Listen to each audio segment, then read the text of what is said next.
we got to talk about them boys. Hey, folks, welcome to another exciting episode of Sports Focus. And once again, we're going to talk about them fellas, that the ones with the star on their helmet. You know what? I don't know. I feel like I need to change how we go about this because we already know the outcome. Pretty much, if you're a real Dallas Cowboy fan, we pretty much, they'll win the next week and lose the next two, and they'll win. It's up and down. We've been through this all these years, but hey, we're back. All right, It was an exciting week 3 in the NFL, but it also was an exciting for that young man, Tiger Woods. He finally came through and won a PGA championship. That was his 80th, and he's 2 away from, I think, Mr. Snead as all-time PGA victories. And he still got himself an ugly woman. I'm just saying.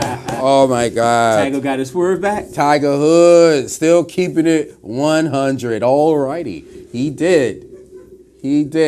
Oh, my God. She's ugly. Maybe he said he get an ugly woman. You might want to blame her for cheating. Ain't going to blame him for cheating. No, that's mean. That's so mean. Like mean. Robin Harris said, get your ugly woman. Why you get an ugly woman? So you can tell you going anywhere. Look, honey, I'm going to the moon. I'll be right back. See you when you get back, baby. All right. Let's move on. And congratulations to Tiger, to you, punk. But anyway, NFL week 3 was crazy. Of course, the Cowboys, they disappointed again. You had this high-scoring game.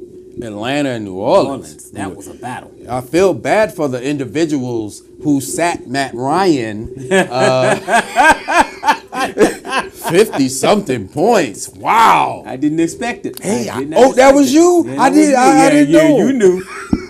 Yeah, you knew. No. I feel bad for all of them. But nobody expected him to explode like them. But it seems like you're going to have these games. We had the Pittsburgh-Tampa game, the Monday night game. Ryan Fitzpatrick set an NFL record with 3 consecutive 400-yard games. That came up on the short end of the stick because they're not that good. So just think that that ball is going to be in the Hall of Fame and he's not, or either his jersey is going to be in the Hall of Fame and he's not. Exactly. Well, but you know what? The way that they're passing the ball this year, it might be broke because this is, and the topic we're going to get into, you can't touch the quarterback. Can't touch the quarterback.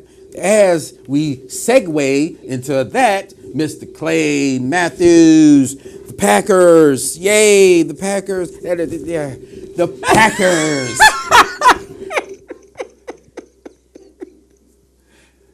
Man, that is crap. Oh, not the jersey.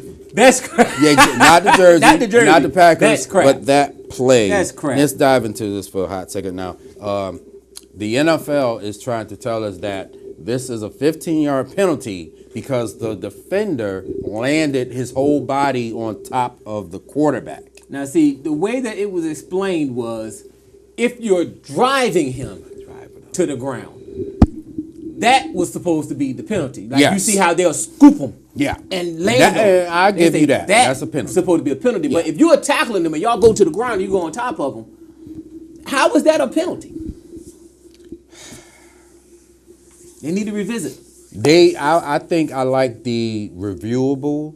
Since the rule is in place, right. Maybe they can just say, you know what, this will be under review because, and we'll probably add more time to the game. But either you get rid of this or you make it reviewable because this is ridiculous. This is going to cost a team playoff. Yeah, but you have to remember, that's the Aaron Rodgers rule with that collarbone being broke. That's like the Brady rule. When you get your stars hurt, you have to change the rules to protect your stars. How many times that happened to Romo? Yeah, they ain't think about no rule then. And ribs and so ribs and punching lungs. And we ain't gonna talk about Cam and the hits that he take. And did you see when they tossed Dak? Yep. And no flag? No flag. Tossed him. Tossed him like he was a sack of potatoes. I laughed until I cried. It was the funniest thing I've seen in a while. But they tossed You think Dak was thinking about that Orzo commercial that was yeah, he needed more yogurt? He needed more yogurt and protein But yeah, for this. the reason why this is crap is because there was a play in the Tampa-Pittsburgh game, the Monday night game, where O.J. Howard, the tight end, he's a large guy, but he was down on the ground, and a Pittsburgh player came running from the secondary and basically kneed him all in the back. Ooh. While he's on the ground, but no call. Quarterbacks, you can't touch him. And then there was one where Ben Roethlisberger, the guy, JPP, touched him on the head, 15 yards. But Ben, he played it right. He, as big as he is, he go collapsing himself to the ground, and the ref threw the flag. But I don't mind that from Ben because this is the rule, and you're playing to win. Mm-hmm. So you have to, that's what it is until they change it. Mm-hmm. NFL, y'all need to get it together because this might be worse than the whole catch thing from last year and the Dez Bryant thing. Yes. Well, talking about Dez and the Cowboys, let's talk about that good old boy from Mississippi State, good old humble young man, Dak Dakota Prescott. Why you not feeling Dakota? You know goodness well I don't like Dakota. I'm going to put it this way. I said it when he was a rookie. I said it last year, and I said it before this season starts. Because I'm still stuck on the fact that what you learned in your rookie year, you completely forgot your second year.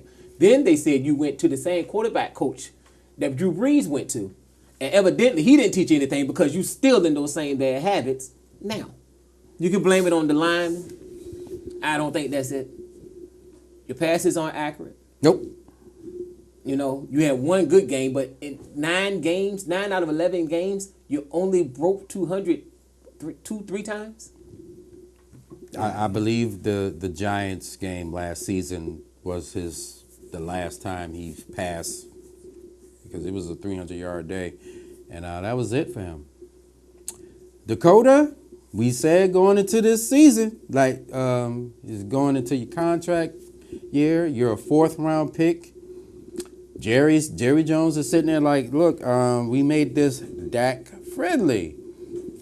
I know I text you that the Seattle game turned me on Dak, and it did in a way the fact that when they're trying to come back, so you're throwing the ball. When you watch a game and the team is trying to throw the ball, and the defense knows you're trying to throw the ball, but then there's a thing called the running back, and he sort of leaks out the backfield. Mm-hmm. So there was several times where Ezekiel Elliott is coming out the backfield, boom.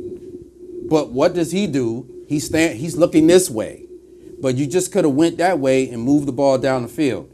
That's why I question him, like what's going on in his mind. That's why I'm like. They showed tape of last year, whereas Dez was on this side, and Dez would be open, but he's on this side this way, and never sees Dez. And with him, your receiver had to be 2, 3, 4 steps ahead of the defender before he'll throw that ball. Because he'll throw it behind him or over him or just underneath altogether. So I don't know. It looks like to me that the Dallas Cowboys will be looking for another quarterback. Sorry, Dak. Your 2016 rookie season, you look like you was Robert Griffin without the injuries. Mm-hmm. He had a lot of hype. But, hey, hopefully you capitalize off of that and bank some of that money because you probably won't get another contract. What team is going to take Dak? I have no idea. But like I said, if the Cowboys can go back to what they were doing in 2016, running the football, maybe Dak can resurrect his career. Give him a real mentor that would sit with him and teach him like his predecessor did before he left. That's what the man needs. But somebody is calling the plays. Why is Zeke hasn't gotten 20 touches this year. No, but your quarterback is lacking in a lot of the development that he should be at right about now. His accuracy. Because remember, it was easy in 2016 when Zeke was getting 6, 7. Mm-hmm. So the reads were easier. Dakota, you in trouble. I don't know if you ever see this, bro, but deuces. NFL Week 4 is upon us just like that. We waited months, and now we're in week 4, just like that. Oh, quarter of the season is almost over. But you know what? Before we go on, New England lost, so all is right with the world. New England, that's right. New England lost 2 in a row. Oh, all is right with the world. 2 in a row. I'm good. I'm good. Now we're going to get into week 4. Okay. Can they make it 3 in a row? We're going to find out. Jets and Jags. Jags got a rebound from that nasty loss against Tennessee. 9-6. Fournette's coming back. We ain't going to need him. Thanks for leaving them in. I don't know what you're doing there, but I had no choice. You could have had a choice. I'll break that down to you. So I'm going to take the Jags. I think they'll rebound. Here we go. I'm taking Miami. I think the room is going with Miami, and I'm going with Miami just for the simple fact that Detroit put the blueprint. They said, look, take Gronk out, and you good the rest of the way. That's right. Because they really don't have much of a running game as of yet, and their passing game, if you take Gronk out, who's their receivers? Now, I know Edelman's coming back after week 4, but that's what I say. That's right. I'm taking the Dolphins, and I hope Miami runs the ball because I got Drake. But anyway, the Detroit Lions at the Dallas Cowboys. I take Detroit. You know what? As crazy as it sounds, I'm going to take the Lions because I like how the defensive effort of the Lions, they came and they shut down Brady. And you know Dallas, what Dallas team we going to see? Jekyll and Hyde. Jekyll and Hyde. They don't want to run Zeke, but you got probably the best running back in football. But, hey, we don't want to run him. We don't even want to throw to him. Now, granted, Zeke had a bad game in Seattle. He dropped the pass, stepped out of bounds, fumbled. But he's due for that. Basically, when you look at his career, the beginning of the season, he fumbled, not into the game, a la the Denver game last season. Yeah. So I think he'll have a big game, though. I think Dallas will lose because I think Stafford's going to put those boys to work because they got no pressure on Russell. 2 sacks? Yeah, 2 sacks. But I will say this: our hometown boy Byron Jones will shut down whoever he is guarding. So that's either Tate or Marvin Jones. They ain't getting jacked. No. So, but anyway, take the Lions. Eagles and Titans. I take the Eagles. You know what? It's in Tennessee. I'm going to take the Titans. In Tennessee? Yes, in Tennessee. I think that they're going to do it. They're going to shock everybody again. And why not? I don't know. Why not? Saints. Oh, Baltimore. Make it quick. Baltimore. I'm taking the steal in a slugfest. Really? Kansas City. I'll take Kansas City coming out of the bye. I'm going to take Denver. I think this is the week Pat Mahomes finally meets his end, and Von Miller gets like a couple of sacks. So their defense sucks, Kansas City's. And I'm not too sold on that whole, thing because you know how Andy Reid is. He likes to throw new stuff at you. But once you get film, it starts to. But I think Von Miller's going to have a good one. Let's talk about the Saints and Giants right quick. I'll give it to the Saints. Yes. Saints going to New York and put a hurting on. Nice 4 o'clock game. I'm taking the Saints as well. Folks, thank you for joining us. And thank you, Mr. Civils. And we'll come back with week 5 and see how them Cowboys do. And how bad they're going to play. Maybe they'll have a 200-yard passing game. Peace!